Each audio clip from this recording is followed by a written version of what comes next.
மத்திய கிழக்கின் எதிர்காலம் ஒரு நூலிழையில் தொங்கிக் கொண்டிருக்கிறது. வரும் பிப்ரவரி 26 வியாழக்கிழமை ஜெனீவாவில் நடக்கப்போவது ஒரு சாதாரண பேச்சுவார்த்தை அல்ல. அமெரிக்கா மற்றும் ஈரான் இடையே நடக்கும் இந்த நேரடி மோதல் உலக நாடுகளை அச்சத்தில் ஆழ்த்தியுள்ளது. ஒன்று, இது அமைதியைத் தரும், இல்லையென்றால் ஒரு பெரும் போருக்கு வழிவகுக்கும். ஈரான் ஒரு நடைமுறை திட்டத்தோடு வருவதாக கூறுகிறது. அதாவது, தங்கள் வசம் உள்ள செறிவூட்டப்பட்ட யுரேனியத்தின் அளவை குறைக்க அவர்கள் தயார். ஆனால் அதற்கு பதிலாக தங்கள் மீதான பொருளாதார தடைகளை நீக்க வேண்டும் என்பது அவர்களின் நிபந்தனை. ஆனால் அமெரிக்கா அவ்வளவு எளிதில் இறங்கி வருவதாக தெரியவில்லை.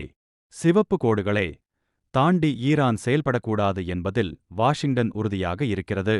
இது வெறும் தற்காலிக தீர்வா அல்லது நிரந்தரமானதா என்பதில் அமெரிக்காவுக்கு இன்னும் சந்தேகம் உள்ளது.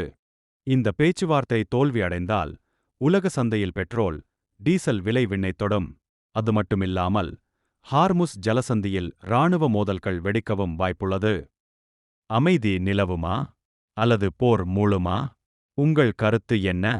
கீழே கமெண்ட் செய்யுங்கள். இது போன்ற செய்திகளுக்கு தொடர்ந்து இணைந்திருங்கள்.